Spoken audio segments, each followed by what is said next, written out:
Hey everybody, welcome back. If you're new here, my name's Dave, and on this video, I'm going to go ahead and talk about some more of my diversification of investments.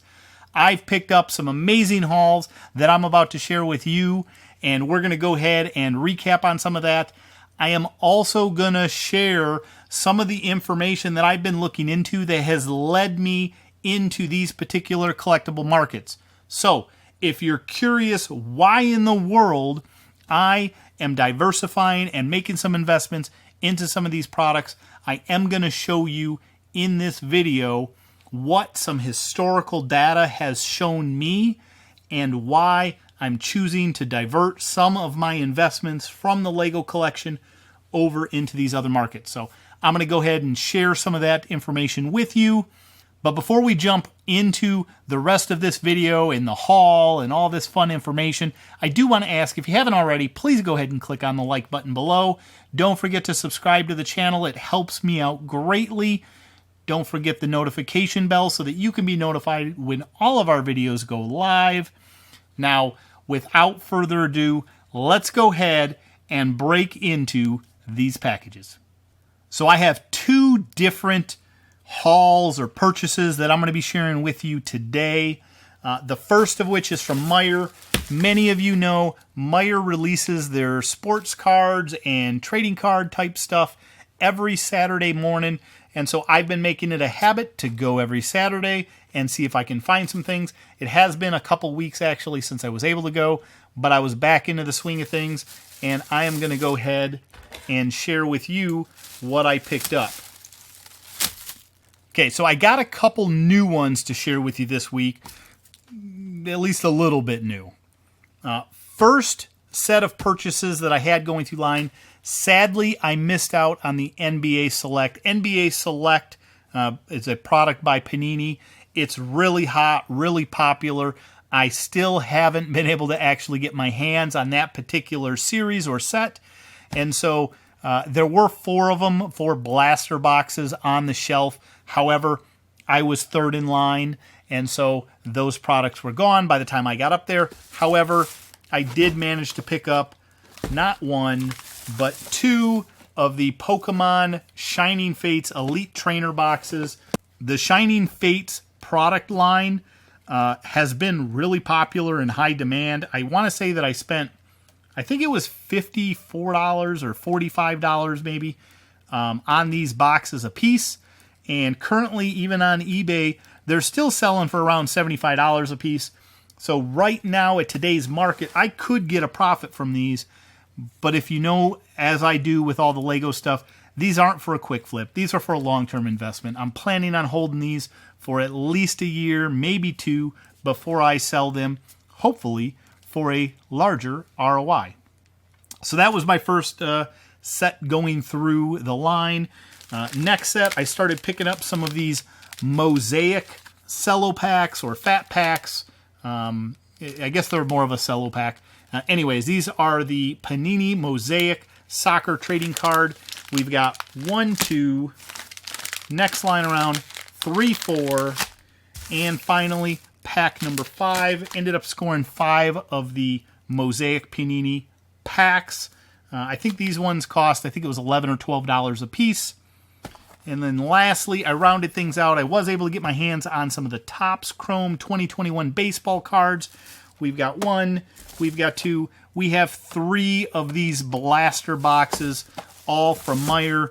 These ones were a little bit more expensive. Meijer right now has a premium on their cards, which means I'm only looking for select products at the moment. But the Topps Chrome in this case was, I think, $35 or $36 a piece. And so I did want to pick up a few of them. I did leave a bunch on the shelf.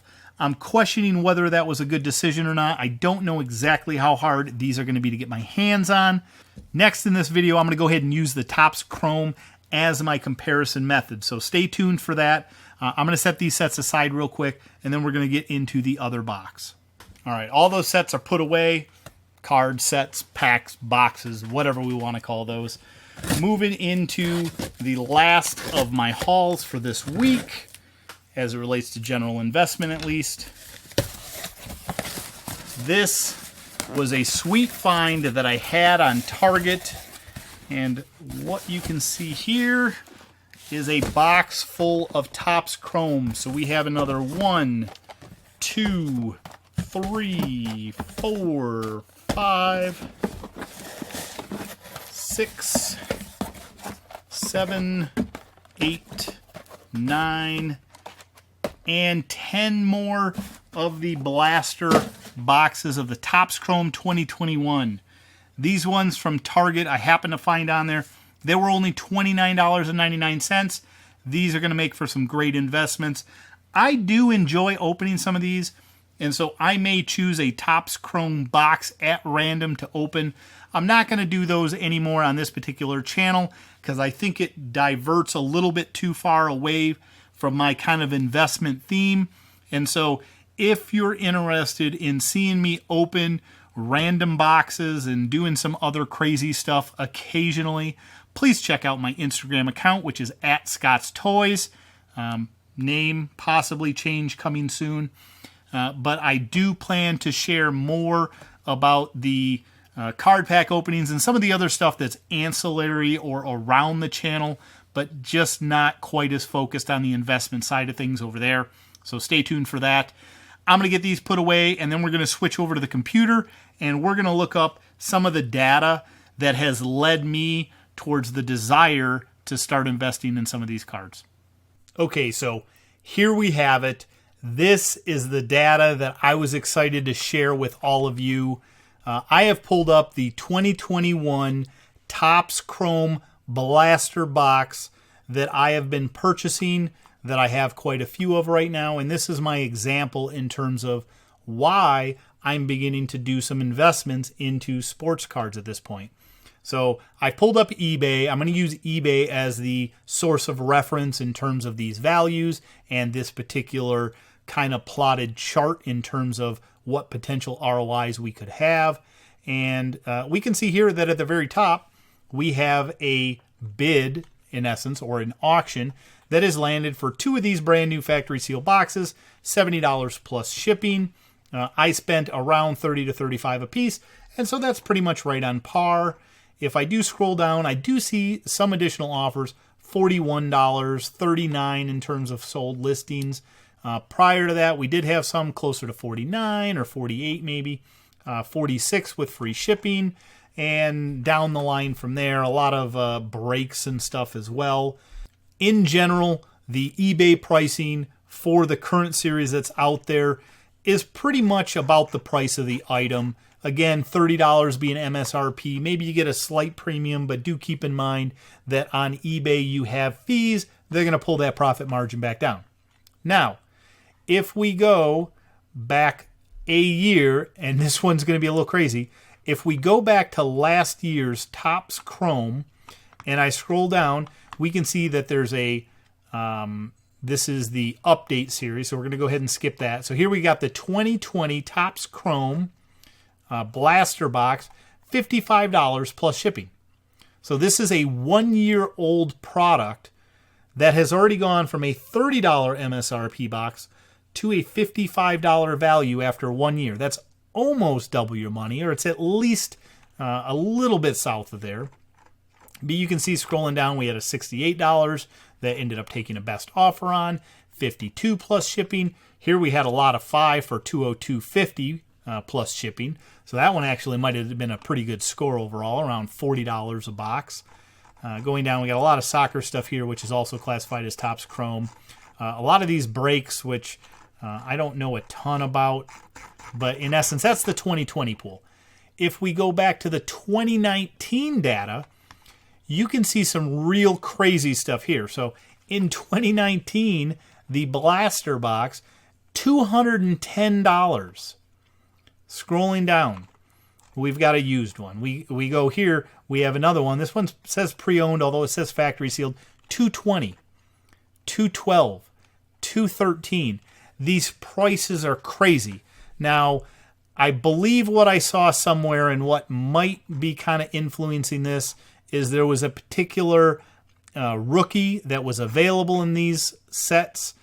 So I don't know exactly which player caused this drastic leap, But clearly in 2019, there was a player, and it might be like an Ohtani or something like that, where it's causing this particular line to go up in value a lot more than some of the other stuff.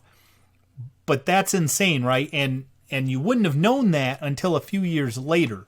So these things have some crazy potential, right? 2 years ago, this product, $29.99, now going for $220, $200, 7x return after 2 years is nuts. If we go back and just keep adding a little bit more data here, we go back to the 2018 stuff. You can see in 2018, we have a blaster box here, $440. We've got another one up here for $400. Scrolling down, $380, $344. Right? It gets even crazier at this point. Now, again, I think we must be talking about some specific players. I see Acuna and Ohtani and Soto all referenced in some of these, and so maybe this is their rookie cards. Again, I'm not that into the sports side of it. I do enjoy it, but I don't have the knowledge base to pull from. But these are some crazy ROIs. Now, if I go back another year, 2017, you can see that we take a little bit of a step back. And I'm assuming that that's because we don't have the crazy hot players here anymore. But even in a year where we don't have these crazy ROIs, 2017, 4 years ago now, I guess is what we're talking, $100 a box. At a $29.99 investment, that's still a 3x ROI if things don't go crazy. If I go back the year before, 2016, we're talking around $100, maybe $140 a box. We're getting back up there to where I can be at a 4 to 5x value in essence by investing in these cards. And this is the key, is that by putting this money over there, right, if I go 5 years, I might see a 4 to 5x of my value, which in essence isn't a doubling every year, but it's a really good ROI, right? If I can take $30 and turn it into $130 or even $100 maybe after fees, that's a pretty good ROI, and I would be happy with that. But if we get even luckier and we pull a 2018 year or a 2019 year, it could go astronomical and less time, but a way higher ROI. And so some of this data is why I really wanted to make a point to highlight and start diversifying some of my investments. I think Lego is fantastic. It's certainly what I have a deeper knowledge base of, but I can't ignore when I see things like this. And so this is why I'm shifting over and starting to transition some of my investments. Well, everyone, I hope you enjoyed seeing my new sports card haul this week. I hope you enjoyed seeing some of the data and reasoning behind my excitement into a collectible that I otherwise don't necessarily have the deep, intimate knowledge of as I do with Lego. I hope it helps you make some informed decisions and see some of the stuff that I'm doing. We're going to continue to track. We're going to continue to follow this, and I will, as always, share as much of this information as I possibly can with you so that you can use that information to make good, informed decisions yourself. I am going to continue to share with you some of these behind the scenes or insights into why I'm making the decisions that I am in terms of my diversification, in terms of the target sets that I'm going after. I hope that you really enjoy that. Let me know in the comments below if this particular format and sharing with you the insights behind my decision making was something that really spoke to you, and if you'd like to see more of this, I would love to hear that kind of feedback. And if you have any other general tips or areas that you feel like you want to share with me, please leave that in the comment section below as well. Thank you all so much for watching the video. I really enjoyed sharing this time with you, and I look forward to sharing more of it. I'll see you all in the next video. Bye.